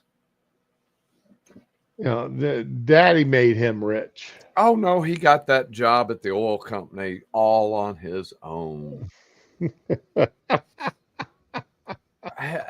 He didn't do nothing. He didn't even have to show up for board meetings. Yeah. He may have flew out there to attend the board meeting, but he spent his time, finding Parmesan cheese in the carpeting. Right.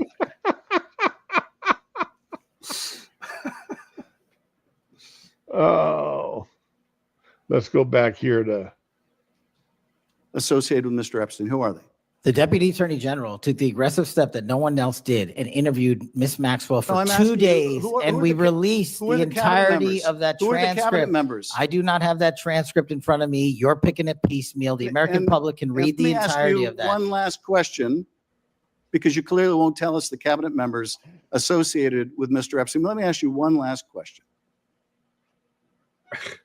If you already One have last this question. unique experience in your brag bag, then go ahead and skip this ad. Okay. And that is right after she gives this testimony in front of an FBI agent, among others, she's transferred to a minimum security prison not suitable for a sex offender like herself. Who made that decision and why? The Bureau of Prisons. The Bureau of Decisions made it in prisons. The Bureau of Prisons decided on their own, without any consultation with Blanche or anyone else, that they were going to suddenly, after this interview, completely unrelated to this interview, completely unrelated to anything she said, move her to a prison not suitable for a sex offender. You want the American people to believe that? Do you think they're stupid? No, I think the American people believe the truth, that I'm not in the weeds on the everyday movements of you're not in inmates. the weeds? What I am doing is protecting this country, providing historic reform, and combating the weaponization of intelligence by the likes of you. And we have countlessly proven you to be a liar in Russiagate, in January 6th. You are the biggest fraud to ever sit in the United States Senate. You are a disgrace to this institution and an utter coward. I'm not surprised. I'm not surprised that you continue to lie from your perch and put on a show so you can go raise money for your charade. You are a political buffoon at best. Well, you can tell. This is why I did shift for brains here first, because Cash went off. The biggest buffoon. That was priceless. And it's in the records. It's in the the way they were talking over each other, I don't know how much of that made it into the records. Every bit of it. I hope so. Every bit of it. Because Cash called him a liar multiple times. Called him a proven liar multiple times. It's only because he has been proven to have lied. So you don't get censured for telling the truth. That's true. Clinton paid checks to interns, disappearing after disappearing others. The CIA and Mossad, in their list. Who said it wasn't suitable until now? Yeah, I mean, see, again, I fully admit when I'm of two minds of something. Okay, there's part of me that wants everything dealing with Epstein released right now. Everything. Unredacted. Everything that come out of that, I want released. Then there's another part of me that sits there and says, how much damage is this going to do to our country as a whole? And I'm not talking about damage to an individual senator or House member or government employee or even a president. How much damage to their reputation? I'm talking about actual damage that the country comes to, our government comes to a screaming halt.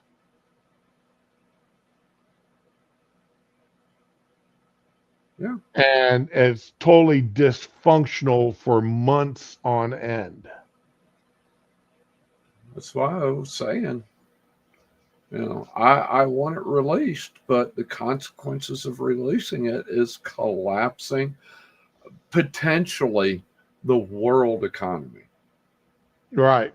Because it wasn't just Americans. U.S. people. Yeah. I mean, this is really. I mean, come on. The claim current, of the British aristocrats. The sitting current king of England. I mean, is supposedly on that list. It's just, the potential of releasing it. I like I said, I want it released, but I don't want the consequences of releasing it. The consequences I don't feel are worth it. And I hate myself for saying it, but I don't think the consequences are worth releasing the information. I'm right there with you. I am right there with you. Because I think, at best, it would collapse the United States government. At best. At worst, it would collapse Western civilization. Yeah. And that's not, and neither one of those are worth having those lists released.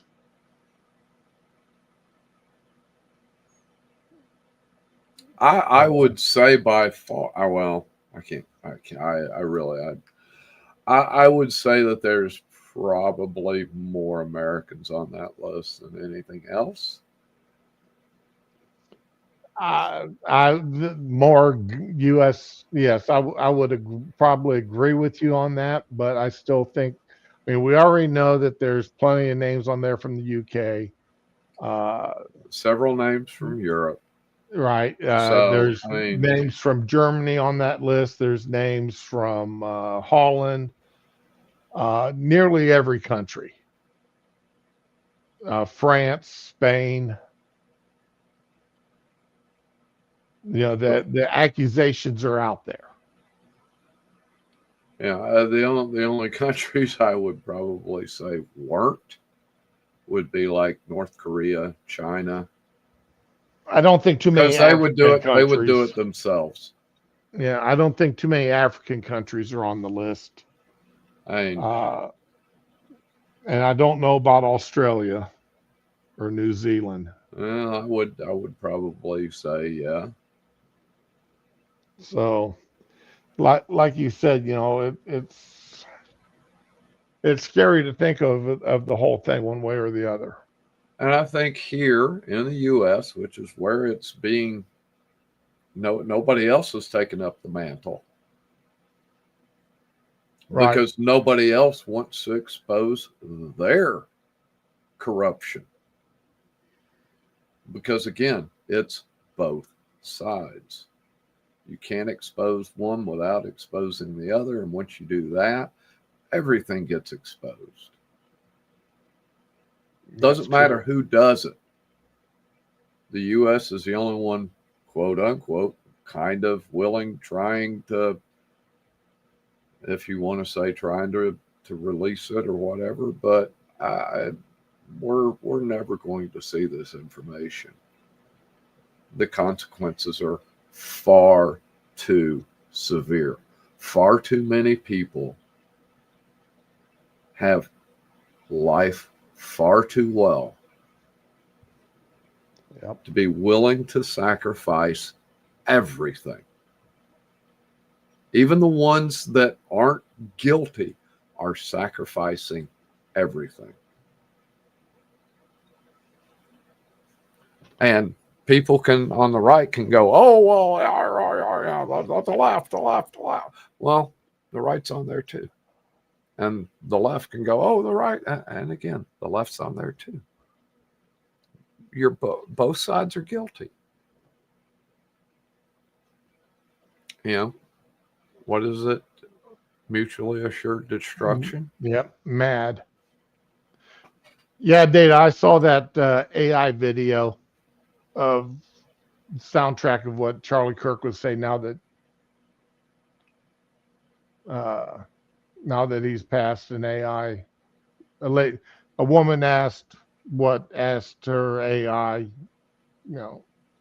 on her computer to come up with something that what it could figure out what Charlie Kirk would say.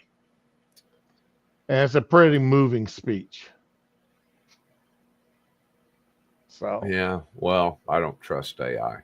I don't trust. I mean, if it can't get fingers right, it can be a moving speech all at once. I've teared up at kitten videos.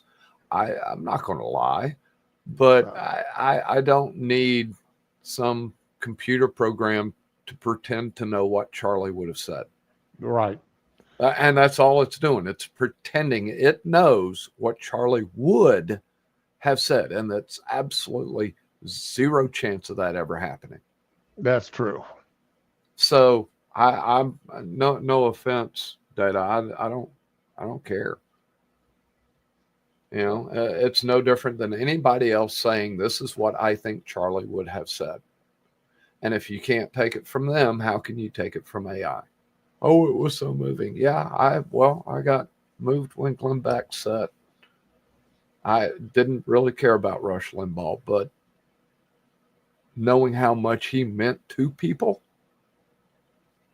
it was moving. Okay. Well, we've been 2.5 hours. So we're going to go ahead and end the stream today. Oh, Friday. I could go on for another 2 hours. Oh yeah, I know. I could too with some decent breaks, but I've got to get ready for my grandson's ball game here this afternoon. Oh, no worries, buddy. No worries. So I got volunteered to go out and help set up the field. Hey, cool. Awesome. That sounds like a lot of fun. So taping off the line or rolling out the line, setting the bases up. Oh yeah, that sounds like a lot of fun. Yep. So I told them as long as they could I could do it while using my cane, I'll be all right. They said they got plenty of work I could do. I said, okay, good enough. Then, it's for the grandson, so I'm willing to do it. Yep. So anyway, y'all have a good day. Tomorrow is another day.